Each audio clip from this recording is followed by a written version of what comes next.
Yo, another day, another work. Ano bang activity natin ngayon? Microwave deloading. Kasi kung titignan nyo yung tower, ayan o. Dami na niyang microwave. Ayan. Subukan lang namin i-audit yung mga malalaki kung ano na yung pwedeng tanggalin. Pero yung maliliit, gawin na rin namin. Kasi simple lang naman. 1.2 na yung pinakamalaking madedeload namin.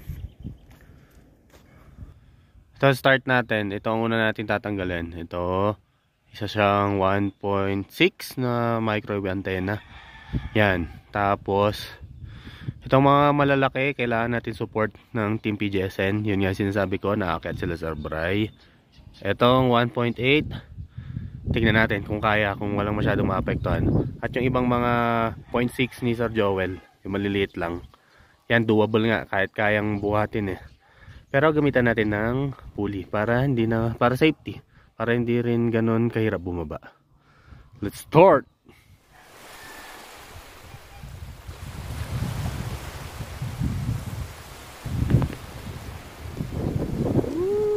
Sarap ng hangin.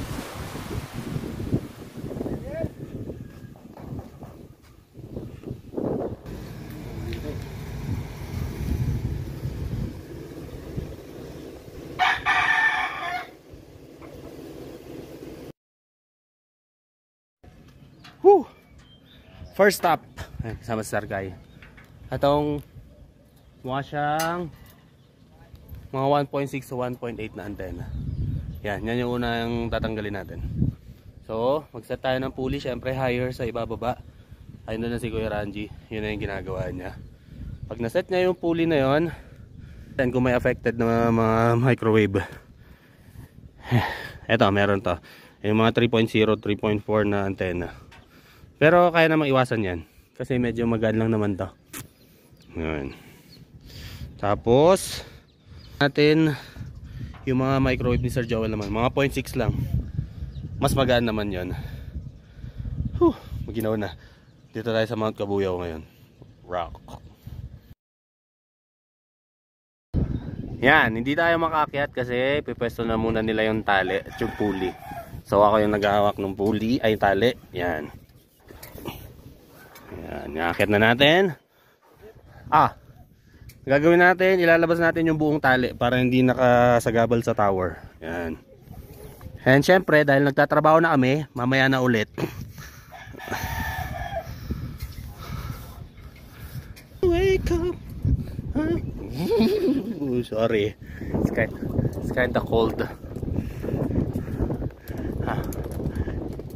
Sir Cairo on the move with Kuya Ranji. Mali pala ako dun sa sinabi ko na tatapatan yung ibababa. Dun tayo sa tama yung suggestion ni Sir Kai na nandito sa bandang to para isi-swing natin. Para kung paghatak nila sa baba, yung microwave mo hindi diretso dito. Dito siya sa open space babagsak. Yan. Naging pro na si Sir Kai mula nung galing sa Cebu. Yan. Mukhang matitinola yung manok na yun. Doon babagsak. Yan.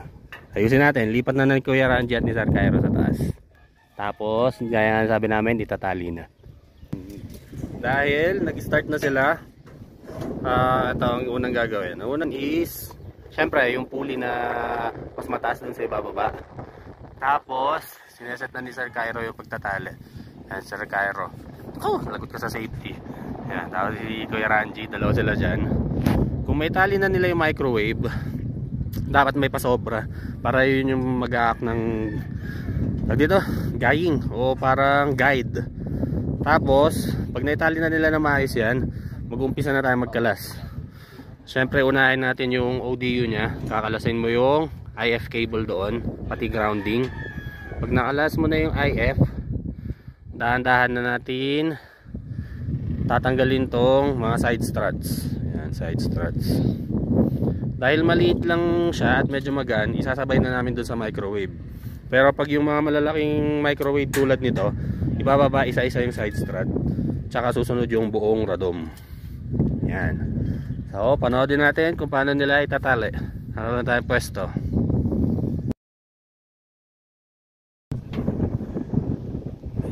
Lakas ang hangin.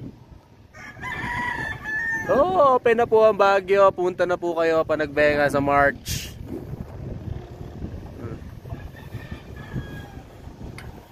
Follow nyo lang yung mga protocols nila at yung pag-register sa BizStop.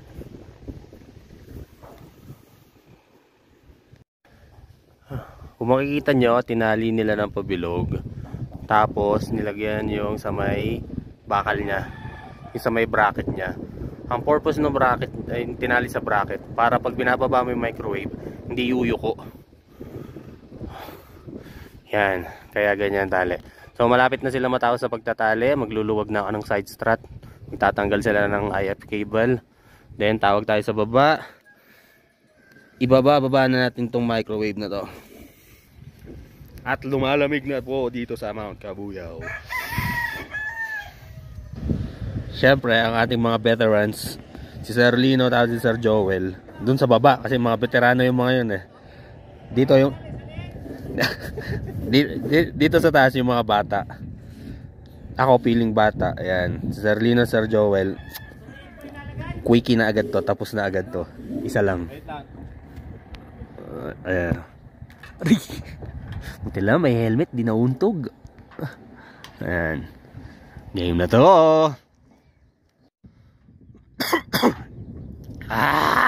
Di ba napakasaya ng trabaho namin? Ayan, dito.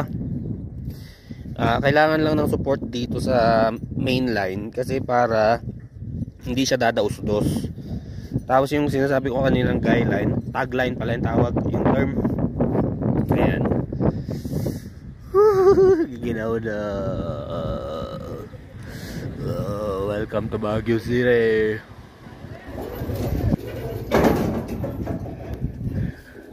Mukhang maulam yung tinola.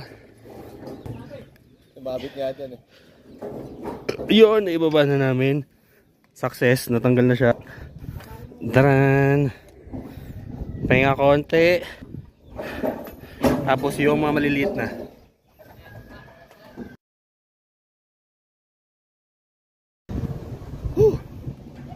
Wala naman bukas sa round 2. Naibaba na namin yung 1.8.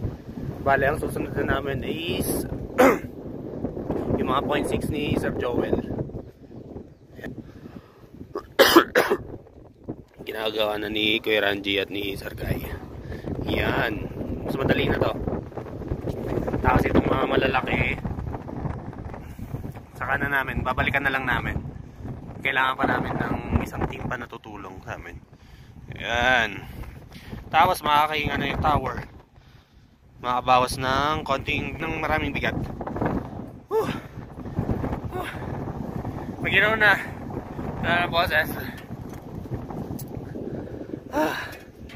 Okay. Trabaho ulit. Hindi masyadong malamig. Mahangin lang. Pero nangangatog na kami. Dito tayo ngayon sa may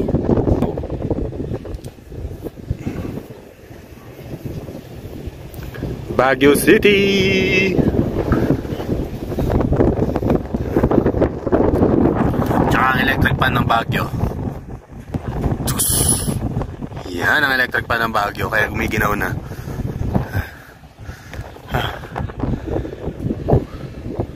Watershed, panoodin nyo yung sa vlog ko, meron na dito. 6.6 lang yung ibababa nga namin antena. Ito lang siya eh. Out ni Kuya Raji tapos si Sir Kai. Tutulong na lang ako na magsusupport. Bigyan pa na siya ng ganitong tali. Yan. Kung nakikita nyo, nakakontra yung hawak ko. Itong hawak ko kontra dito sa may hawak ng microwave. Yan. So parang kinokontrol niya yung pagbaba. Ako ngayon yung maghahawak doon, tapos sila susuporta na lang. And ibababa na lang ito. Release IF cable. Ready to go na. At maginaw-ginaw na. Lumalamig na.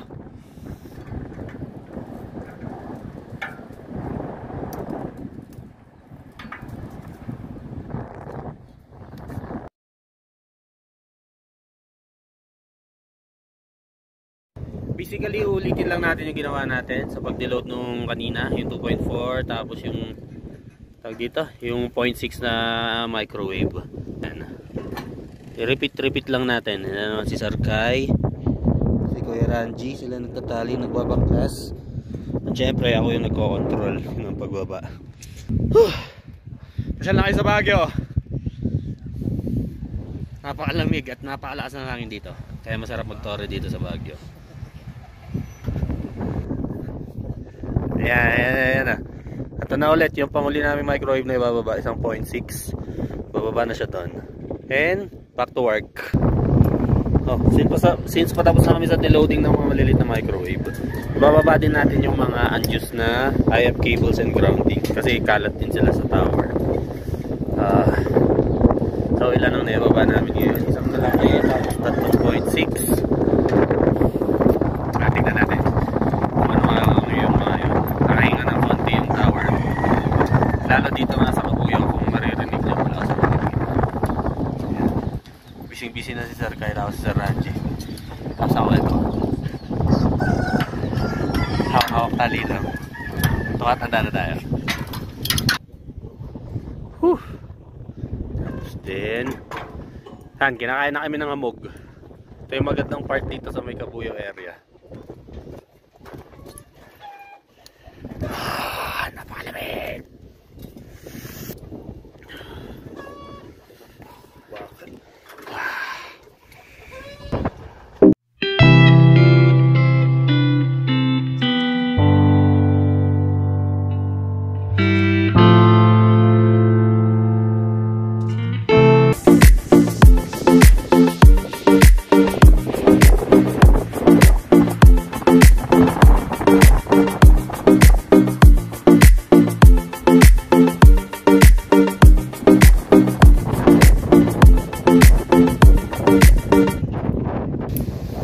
Ayan, nakababa din.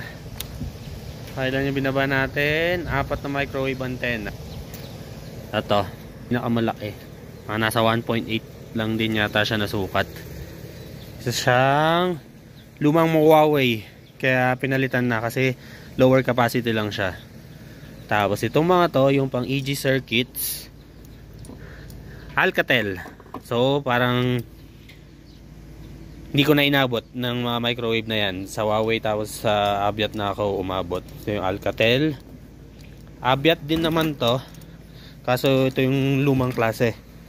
Kung makikita mo yung ODU nya, yan, flat na may straight line. Isa siyang Harris Stratex. Tapos ito rin, Huawei din to, ibang klase ng Huawei. Yan, RTN na rin. Pinalitan na, hindi na siya na change out kasi baka mababa yung capacity.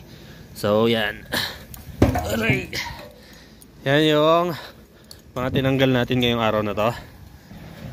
Part 1 pa lang. Ang isusunod natin is yung itong mga malalaki na. Tapos yung nasa tuktok na dalawa din na malalaki. Tulong tayo, tapos magpapalit tayo ng gagamitin tali. Hindi kaya nung tali na ginagamit namin sa pangmaliliit na microwave. So it's a wrap. Like, share, and subscribe. Sorry, PH.